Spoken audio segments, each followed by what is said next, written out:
Olá pessoal, tudo bem? Estamos aí mais uma vez para gravar mais um vídeo.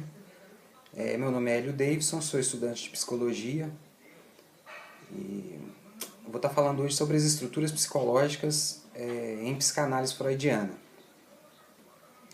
Vou estar falando das estruturas, um pouco sobre as subestruturas também e como que isso funciona dentro da psicanálise. Para a gente entender as estruturas, basicamente a gente precisa de começar pela função dos pais, né? A partir daí que a gente vai começar a ter um entendimento a respeito das estruturas psicológicas. Bom, a função materna, ela tem como objetivo de estar proporcionando para o ser as suas vontades, né? Tá servindo, proporcionando suas vontades, seus desejos. E a função paterna tem a função realmente de tentar reprimir um pouco essa atitude de dependência do ser com relação à função, à mãe, né? Ou a quem estiver na posição de função materna. Mostrando para esse ser que quem está com essa função materna tem também outras obrigações, tem outras pessoas dependentes dela. Então, para trazer essa restrição, a função paterna vem trazer essa restrição mesmo, e vem trazer essa restrição, mostrando que ele tem, que esse ser tem obrigações, que esse ser não pode ficar dependente da função materna. Lembrando que a função materna pode se dar em qualquer pessoa, não necessariamente só a mãe. O pai pode ter uma função materna muitas vezes, a avó, irmão, irmã, um primo, uma prima, alguém próximo, um tio, uma tia, pode estar com essa função materna, né? E a função paterna da mesma forma, não necessariamente o pai tem essa função paterna.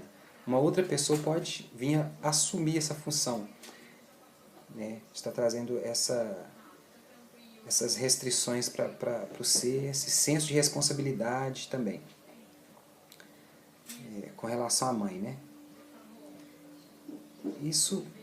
Essa função paterna aí, porque a criança já nasce, o ser já nasce, né, com o id. O id é aquela questão da criança não entender muito bem, não saber que ela é uma pessoa à parte no mundo. A criança acha a princípio que ela é o mundo com ela. O mundo e ela é uma coisa só, então ela acha que tudo está a serviço dela. Isso é o id, não ter essa responsabilidade, não ter preocupação com muita coisa. E essa função paterna vem trazer essas restrições, esse rigor maior, justamente para começar a construir o ego. O ego começa a ser construído a partir daí, né? E essa função paterna é a função da castração, isso é a chamada a castração em psicanálise, né? E é nesse momento da castração que vão começar a surgir, então, as estruturas psicológicas, que é o intuito aqui, o objetivo principal aqui do vídeo. As estruturas psicológicas são três: a neurose, a psicose e a perversão. Essas três estruturas, elas também têm as subestruturas, né? Por exemplo, a neurose, ela tem a neurose obsessiva, a neurose fóbica e a neurose histérica.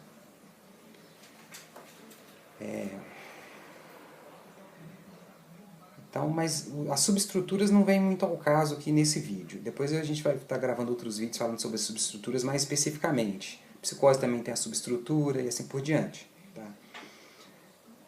Bom, quando essa castração ela acontece de fato, ela realmente funciona, a castração acontece, a função paterna funciona direito, a função materna funciona direito, independente de quem estiver nessa função, acontece na vida da criança. Nesse momento vai estar surgindo ali a estrutura que vai definir a estrutura dessa criança, que é a estrutura neurótica, porque a castração ela ocorreu como deveria, como manda o figurino. Então, ela vai estar constituindo então uma estrutura neurótica, seja uma neurótica fóbica, uma neurótica histérica, uma neurótica obsessiva. Vai ser definido a partir daí, né? Mas é uma estrutura neurótica, então. Se por acaso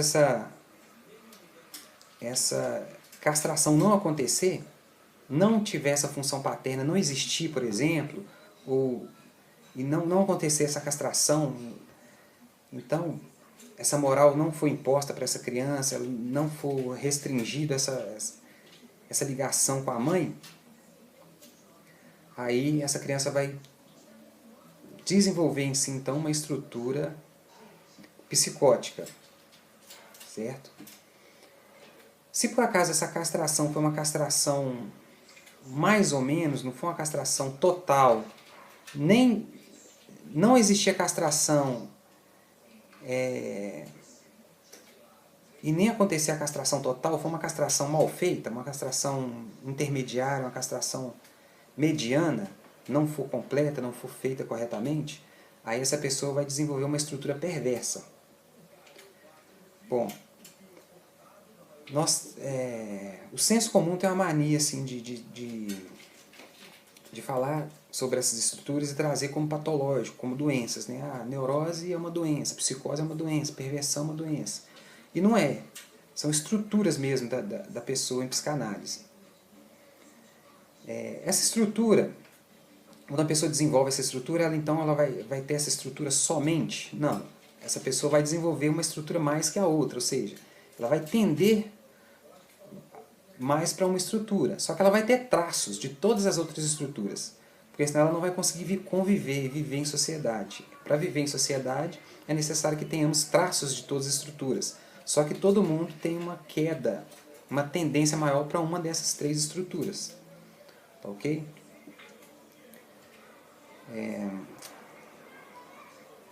Deixa eu ver. No nosso cotidiano, na nossa sociedade, a neurose é vista como uma normalidade. Por quê? Porque ela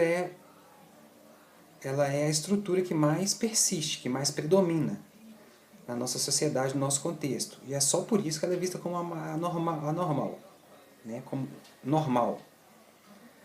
Mas todas elas são normais, são estruturas. Ok? Se fosse numa outra época, num outro contexto, numa outra sociedade, que a perversão, por exemplo, fosse a estrutura mais vista, fosse a estrutura que fosse mais predominante na sociedade, ela seria vista como normal. Né? Futuramente nós faremos outros vídeos também para mostrar a importância da perversão na sociedade, como se dá a perversão, como se dá a psicose, como se dá a neurose, como é a subestrutura de cada uma delas, tá bom? A princípio nós vamos ficar por aqui mostrando só essa questão da perversão mesmo, essa questão das estruturas mesmo, como elas desenvolvem, como que é essa relação delas com a psicanálise. Tá ok? Muito obrigado pela atenção de vocês, um abraço e até a próxima.